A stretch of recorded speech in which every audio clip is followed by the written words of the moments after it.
Today we will discuss a poem, The West Land, which is written by T.S. Eliot. So first of all हम author को discuss करेंगे, उसके बाद हम इस टाइटल के जो की फैक्ट्स हैं उसे देखेंगे एंड देन हम टाइटल के सिग्निफिकेंस देखेंगे और इसी तरह से एट द लास्ट हम लाइन बाय लाइन एक्सप्लेनेशन करेंगे इस पोएम की. So if we talk about the author of this poem, Thomas Stearns Eliot. Thomas Stearns Eliot हमारे पास इस पोएम के आथर हैं जो पैदा हुए थे 1888 को यूएसए के अंदर और फिर जाके 1965 के अंदर इनकी डेथ हो जाती है. बेसिकली बिलोंग करते थे अमेरिका से, लेकिन बाद में जाके 1927 के अंदर ब्रिटिश सिटीजन बन गए थे. प्रोफेशन की बात करें सो पोइट थे, एसियस थे, प्ले राइट थे और इसी के साथ मॉडर्न क्रिटिक थे. Known for modernist poetry with deep themes, complex language and references to myths, religion and literature. देखिए टी.एस. इलियट जो है वो मॉडर्न क्रिटिसिज्म के लिए और मॉडर्निस्ट पोइट्री के लिए जाने जाते हैं. इनकी पोइट्री के अंदर आपको डीप थीम्स मिलेंगे विद कॉम्प्लेक्स लैंग्वेज. इन्होंने कॉम्प्लेक्स लैंग्वेज का यूज़ किया है अपने वर्क्स के अंदर. डिफरेंट रेफरेंसेस मिलेंगे लिटरेचर से उठाए हुए और इसी तरह से रिलीजन मीन्स के बाइबल से उठाए हुए. अवार्ड्स की बात करें सो उन्होंने नोबेल प्राइज़ जीता लिटरेचर में 1948 के अंदर. इसी तरह से रिलीजन की बात करें सो वो यूनिटेरियनिज्म से कन्वर्ट हुए थे एंग्लिकनिज्म के अंदर. अगर आप यूनिटेरियनिज्म और एंग्लिकनिज्म के बीच डिफरेंस नहीं जानते सो ऑलरेडी हमने इसको डिस्कस किया है टी.एस. एलियट की एक और पोएम ऐश वेडनेसडे के अंदर. लेगेसी की बात करें so he was one of the greatest poet of 20th century. इस पोएम को लिखा गया 1921 के अंदर, 1921 के अंदर, फिर बाद में जाके 1922 को इस पोएम को पब्लिश कराया गया. अगर स्ट्रक्चर की बात करें इस पोएम को 5 सेक्शंस के अंदर डिवाइड किया है जो कि एक काफ़ी लंबी पोएम है जिसके अंदर आपको 433 लाइंस देखने को मिलेंगी. थीम्स की बात करें spiritual emptiness and culture decay, disillusionment after world war, search for meaning and renewal.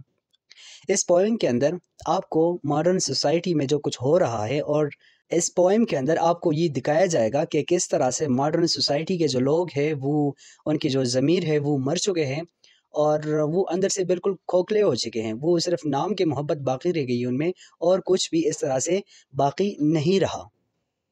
हर एक सिर्फ अपने लिए, अपने ज़ात के लिए सोचता है, किसी दूसरे के लिए नहीं सोचता. इस पोएम में आपको मज़ीद दिखाया जाएगा कि किस तरह से जो मॉडर्न सोसाइटी के, मॉडर्न वर्ल्ड के जो लोग हैं जिनके पास बहुत सा पैसा है वो लग्जरियस लाइफ स्पेंड कर रहे हैं. हर वो चीज़ उनके पास है जिसके लिए एक ऑर्डिनरी मैन, एक आम सा बंदा ख्वाहिश करता है, लेकिन उसके बावजूद भी वो लोग खुश नहीं रहते. इसके अंदर आपको बाइबल से रेफरेंसेस मिलेंगे. शेक्सपियर की एक प्ले है द टेम्पेस्ट, उससे आपको रेफरेंसेस मिलेंगे. इसी तरह से डांटे से और डिफरेंट वर्क से आपको डिफरेंट रेफरेंसेस देखने को मिलेंगे इस पोएम के अंदर. लैंग्वेज की बात करें सो मिक्स ऑफ डिफरेंट लैंग्वेजेस जिसके अंदर इंग्लिश, जर्मन, संस्कृत, इन लैंग्वेजेस का यूज़ किया गया है. Next is significance of the title.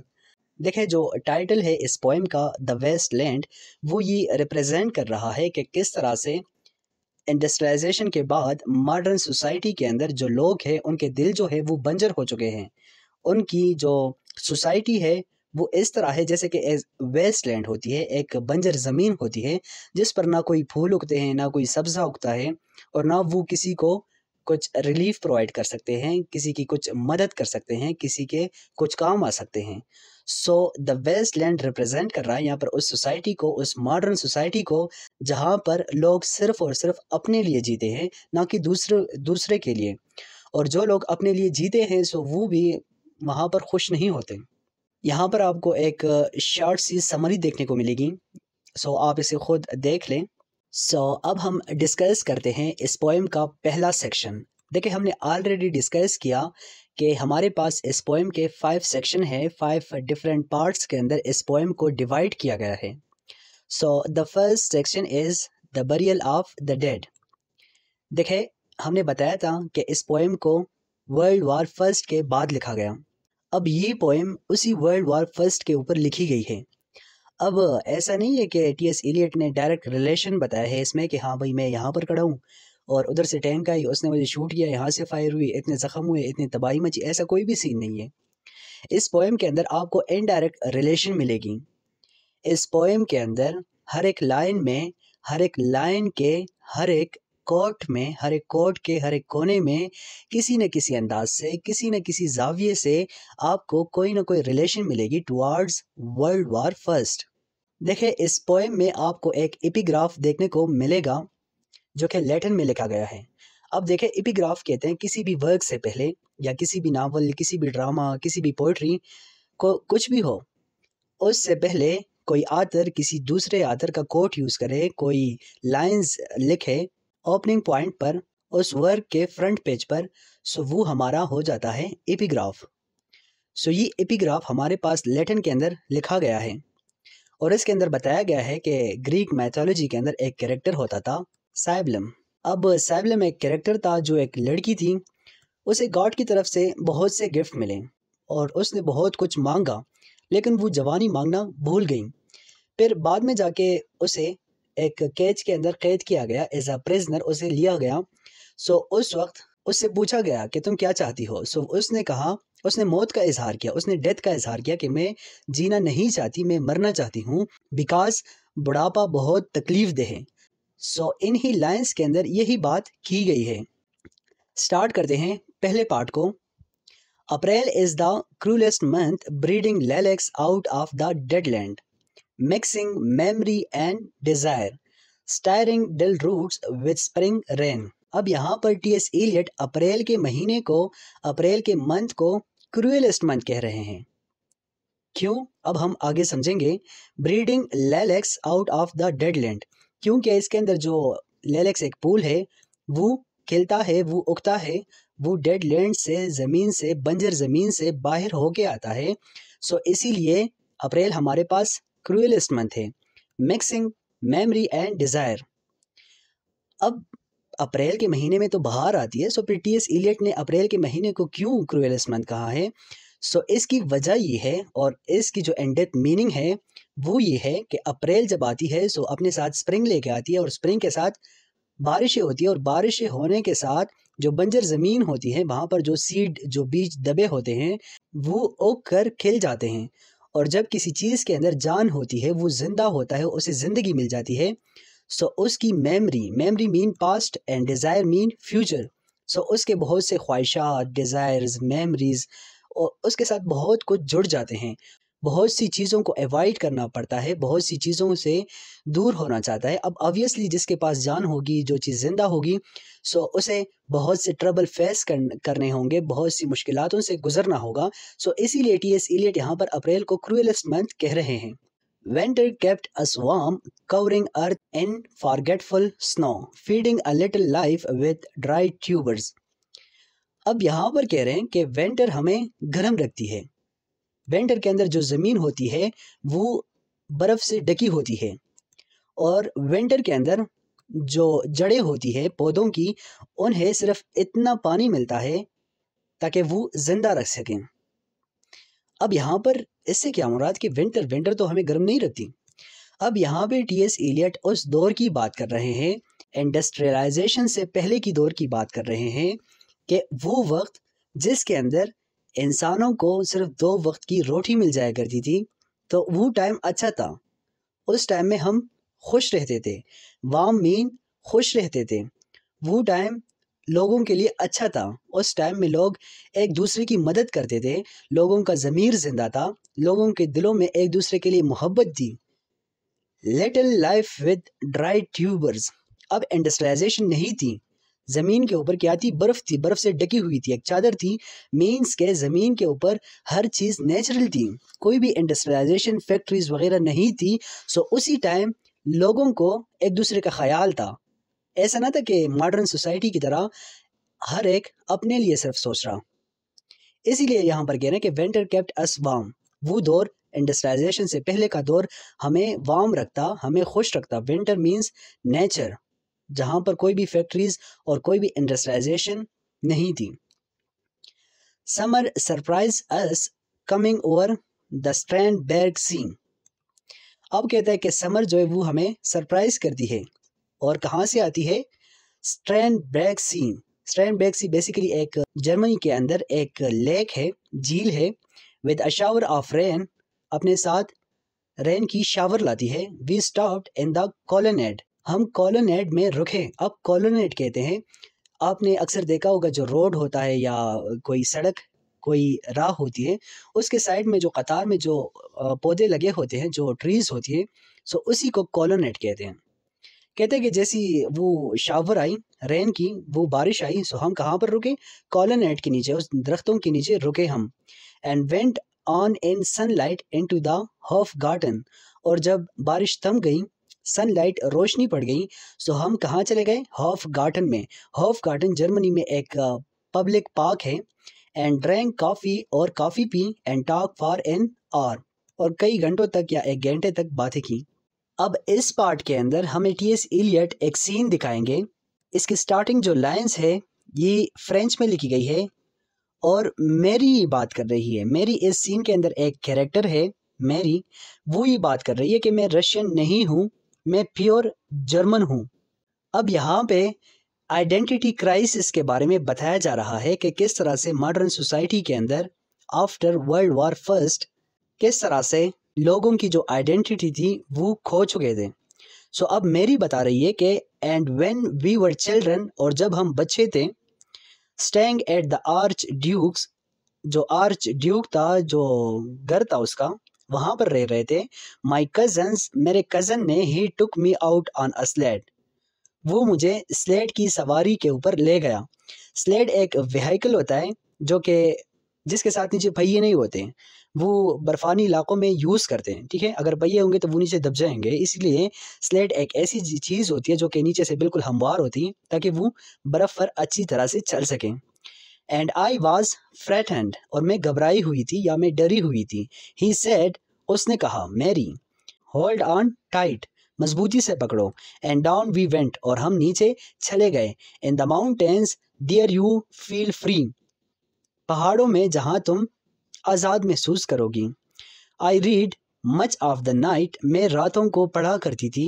And go south in the winter, और विंटर के अंदर साउथ में जाया करती थी। अब यहाँ पर देखें, इन लाइंस को समझने की ज़रूरत है हमें। देखिए, विंटर को हमने ऑलरेडी डिस्कस किया कि विंटर, टी.एस. इलियट यहाँ पर उस दौर को कह रहे हैं, उस दौर को रिप्रेजेंट कर रहे हैं जिस दौर के अंदर इंडस्ट्रियलाइजेशन नहीं थी, मींस वर्ल्ड वॉर फर्स्ट से पीछे। अब यहाँ पर मेरी कह रही है कि विंटर मींस के वर्ल्ड वॉर फर्स्ट से पीछे या इंडस्ट्रियलाइजेशन से पहले के दौर में जो मेरा बचपन था, हम जाया करते थे स्लेट की सवारी, और इसी तरह से मतलब एक आज़ादी थी। I read much of the nights, मैं रातों को पढ़ा करती थी। मींस कोई भी किसी तरह का कोई ख़तरा नहीं था, कि बिल्कुल एक अच्छा इन्वायरमेंट था और एक पुरसुकून और बग़ैर किसी खौफ की ज़िंदगी थी। और इसी तरह से हम विंटर में साउथ जाया करते थे। देखें, अगर आप मैप देखें तो उसके अंदर हमारे पास ये जर्मनी हो गई, इसके साउथ में हमारे पास ऑस्ट्रिया आता है, और फिर ऑस्ट्रिया के नीचे हमारे पास इटली आता है। अब इटली और जो ऑस्ट्रिया है ये दोनों अपोजिट थी जर्मनी की। सो अब मेरी चूँकि जर्मनी से है, वो बता रही है कि हम विंटर, उस दौर में जिस दौर में सब इकट्ठे रहते थे, मोहब्बत थी, उस दौर में मैं विंटर जाया करती थी। विंटर मीन्स मैं ऑस्ट्रिया जाया करती थी, और इसी तरह से मैं इटली जाया करती थी। इतना पुरसुकून और इतना आरामदेह माहौल था, एनवायरनमेंट था, कि हम इधर उधर घूमा करते थे, कोई भी पाबंदी नहीं थी। The next lines are, what are the roots that clutch, what branches grow out of this stony rubbish, son of man? You cannot say or guess, for you know only a heap of broken images where the sun beats and the dead tree gives no shelter, the cricket no relief. अब यहाँ पर कहते हैं कि कौन से जड़ें होंगी जो इस बंजर सी, स्टोनी रबिश मीन कि ऐसी जगह जो पथरीली हो, ऐसी ज़मीन जिसके अंदर कंकर हो, छोटे छोटे पत्थर हो। सो कौन सी जड़ें अब उस पथरीली बंजर ज़मीन में टिक पाएंगी, और कौन सी ब्रांचेस वहाँ पर उग पाएंगी? Son of man, son of man से यहाँ पर मुराद जीसस क्राइस्ट। अब टी.एस. इलियट जीसस से यहाँ पर मुखातिब होकर कह रहे हैं कि यू कैन नॉट से और गेस, कि तुम अंदाज़ा ही नहीं लगा सकते, for you know only a heap of broken images, कि तुम तसव्वुर ही नहीं कर सकते, गेस ही नहीं कर सकते, जिंदगी सिर्फ और सिर्फ एक टूटे हुए तस्वीरों का अंबार है या ढेर है। हीप कहते हैं ढेर को। वेयर द सन बीट्स, जहाँ पर सूरज की रोशनी लगती है या पड़ती है, and the dead trees gives no shelter. अब देखें वेयर द सन बीट्स, जहाँ पर सूरज की रोशनी लगती है, सो ऑब्वियसली वहाँ एनर्जी प्रोड्यूस होती है, सूरज की रोशनी की वजह से एनर्जी प्रोड्यूस होती है। सो अब यहाँ पर कह रहे हैं कि जिन लोगों को स्ट्रेंथ दी गई होती है, जिन लोगों को स्ट्रेंथ दी गई होती है, जहाँ पर सन बीट करता है, जिसको किस्मत ताकत दे देती है, पैसा दे देती है, माल देती है, and the dead trees gives no shelter. So वो स्ट्रेंथ, वो ताकत जहाँ पड़ती है उन दरख्तों पर, वो दरख्त जो है वो मर चुके हैं और किसी को भी मदद नहीं करते, किसी को भी शेल्टर प्रोवाइड नहीं करते। डेड ट्रीज से यहाँ पर मुराद जो मॉडर्न सोसाइटी के अपर क्लास है, उन्हीं को यहाँ पर रिप्रेजेंट किया है डेड ट्रीज से, कि उनके पास तो सन की एनर्जी मिल जाती है, उनके पास तो गॉड की तरफ से उन्हें गिफ्ट मिल जाते हैं, स्ट्रेंथ मिल जाती है, ताकत पावर मिल जाती है, लेकिन वो डेड ट्रीज होते हैं, किसी की भी मदद नहीं करते, नो शेल्टर, कोई भी शेल्टर नहीं देते, and cricket no relief, and the dry stone no sound of water. और यहाँ सब कुछ ऐसा है जैसे कि एक ड्राई स्टोन हो और कोई भी उसके अंदर पानी ना हो, मीन्स लोगों के दिल इतने सख्त हो चुके हैं कि उनके अंदर साउंड ऑफ वाटर, कोई भी नरमी नहीं है। Only there is shadow under this red rock, यहाँ पर सिर्फ एक ही शेडो है, एक ही सहारा है, और वो इस रेड रॉक के नीचे है। Come in under the shadow of this red rock. अब यहाँ पर रेड रॉक से मुराद रिलीजन है। टी.एस. इलियट यहाँ पर क्रिश्चियनिटी की बात कर रहे हैं। And I will show you something different from either your shadow. अच्छा, यहाँ पर अब टी.एस. इलियट बता रहे हैं कि क्रिश्चियनिटी रिलीजन एक शेडो है जो शेल्टर प्रोवाइड कर सकती है, सिर्फ रिलीजन ही इस दौर में हमारे काम आ सकती है। अब यहाँ पे आगे बता रहा है कि मैं तुम्हें दो और शेडोज दिखा सकता हूँ। Your shadow eight morning striding behind you. सुबह के टाइम जो शेडो होती है, जब हम सूरज के सामने खड़े होते हैं और जो शेडो बनती है, उसी शेडो की बात कर रहे हैं। मीन्स के एक तो रिलीजन सपोर्ट कर सकता है, स्ट्रेंथ दे सकती है आपको, और दूसरा आप खुद ही, आपकी शेडो ही आपके लिए एक स्ट्रेंथ है, आपके लिए एक शेल्टर का काम करती है। Or your shadow at evening rising to meet you. और या दूसरी वो शेडो है जो इवनिंग, शाम के टाइम धीरे धीरे फना होने को होती है, ख़त्म होने को होती है। Rising to meet you means यहाँ पर इसकी एक और इंटरप्रिटेशन भी हो सकती है कि यहाँ पर टी.एस. इलियट डेथ की बात कर रहे हैं। एक शेडो मीन्स रिलीजन, दूसरा कोई बंदा इटसेल्फ अपनी आप मदद खुद ही करेगा, और तीसरा मौत, डेथ। एक वही शेल्टर है जो आपको इस दुनिया के तकलीफ से, प्रॉब्लम से, जो इश्यूज आप फेस कर रहे हैं उनसे आपको निकाल सकती है, और वो है मौत। I will show you fear in a handful of dust. Next lines are you gave me a hyacinth first a year ago. They called me the hyacinth girl. अब यहाँ इन लाइन से ऐसा जाहिर हो रहा है कि इसमें एक लड़की है और वो ये नरेट कर रही है कि तुमने मुझे हयासिंथ, हयासिंथ फूल को कहते हैं, फूल का नाम है, सो तुमने मुझे एक फूल दिया था हयासिंथ का 1 साल पहले, और उसी के बाद से मैं हयासिंथ गर्ल के नाम से मशहूर हो गई उस सोसाइटी के अंदर। Yet when we come back late from the hyacinth garden, और जब हम हयासिंथ गार्डन से लेट आते थे, your arms full and your hair wet, I couldn't speak and my eyes felt, I was either living not dead and I knew nothing. अच्छा, यहाँ पर एक रोमांटिक सीन की बात कर रहे हैं टी.एस. इलियट। उस ज़माने में, उस वक्त में जब मुझे मोहब्बत थी, सो मैं इतनी मदहोश हो गई थी कि मैं किसी के बारे में कुछ भी नहीं, मैं अनकॉन्शियस थी। So the next lines are madam Sosostris. अब यहाँ पे दूसरा सीन है इस सेक्शन के अंदर, जो कि मैडम ससोस्ट्रस एक कैरेक्टर है। वो कौन है? फेमस क्लेयरवॉयंटे। क्लेयरवॉयंटे कहते हैं फॉर्च्यून टेलर को, जो फॉर्च्यून बताते हैं उन्हें क्लेयरवॉयंटे कहते हैं। अब इसी तरह से एक जिप्सी होता है, ठीक है। जिप्सी जो होते हैं वो क्या करते हैं? सफ़र करते एक जगह से दूसरी जगह जाते हैं और लोगों को फॉर्चून बताते हैं, उनकी किस्मत के बारे में बताते हैं। लेकिन जो क्लियर वियोंटे होते हैं ये एक ही जगह पर होते हैं और लोगों के किस्मत के बारे में बताते हैं।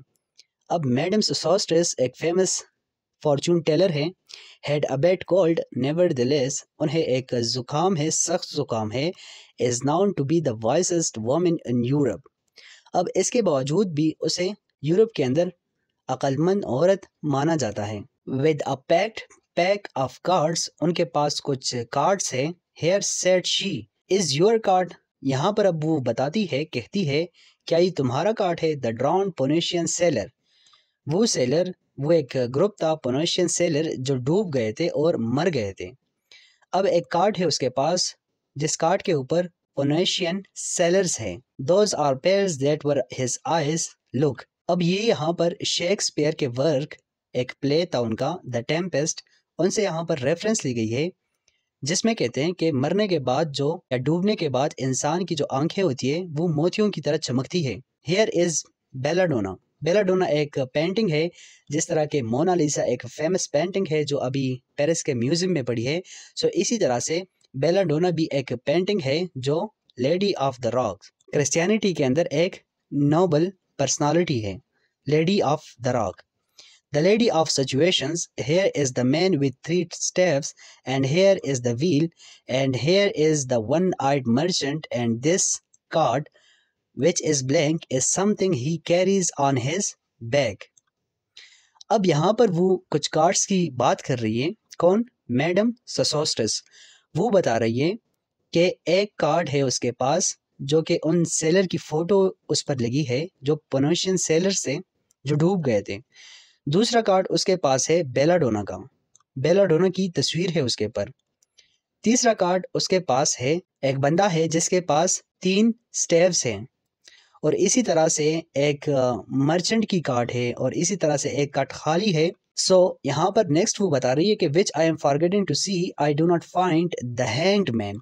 अब यहाँ पे कुछ कार्ड्स के अंदर डिफरेंट कैरेक्टर्स हैं, डिफरेंट लोगों की तस्वीरें हैं, लेकिन यहाँ पर एक कार्ड उससे मिसिंग है और वो बता रही है कि वो card the hanged man. The hanged man means Christ की बात यहाँ पर हो रही है कि इस ज़माने में इस मॉडर्न सोसाइटी के अंदर हर कोई है, हर किसी तरह का कैरेक्टर मौजूद है, देखने को मिलता है। आपको मर्चेंट भी मिलेंगे, आपको सेलर भी मिलेंगे, हर कोई आपको मिल जाएगा, लेकिन द हैंग्ड मैन आपको नहीं मिलेगा।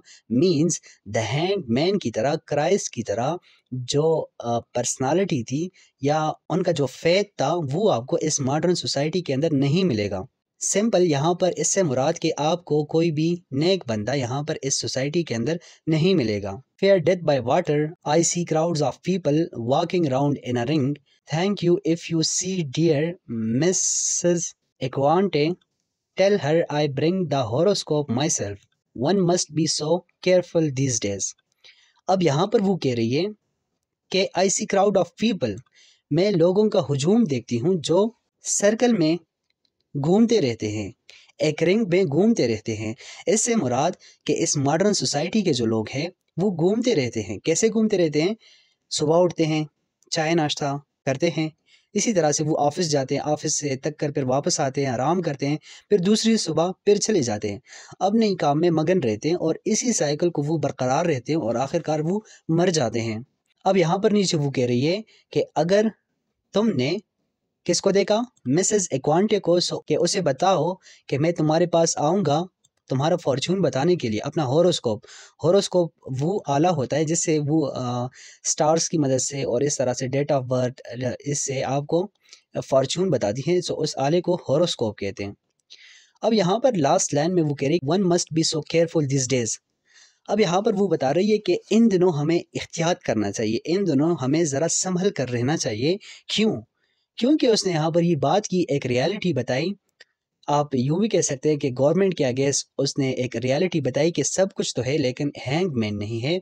एक तरह से ट्रुथ, सच्चाई, रियलिटी उसने बताई। सो इसीलिए इस लाइन्स में ये बात कह रही है कि अब मुझे थोड़ा संभल के रहना चाहिए।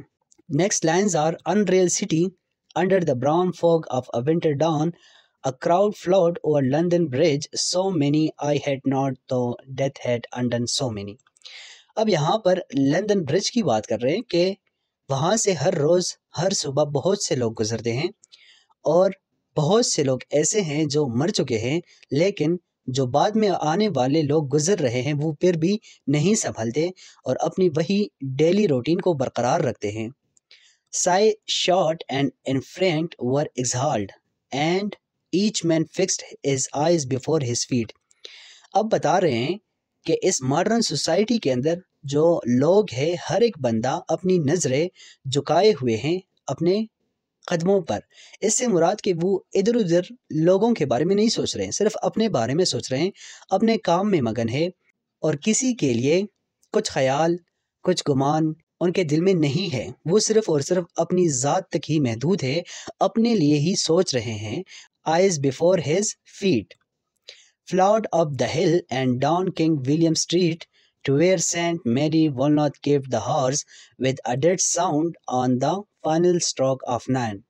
अब यहाँ पे सेंट की बात कर रहे हैं, मैरी वॉलनट, कि वहाँ पर क्या होता है कि डेड साउंड स्ट्रोक ऑफ 9, जैसे ही घंटी 9 पे आके टंग करती है, साउंड करती है, सो वो डेड साउंड होती है मॉडर्न सोसाइटी के लोगों के लिए, क्योंकि उन्हें ऑफिस जाना होता है, उन्हें अपने कामों में जाना होता है।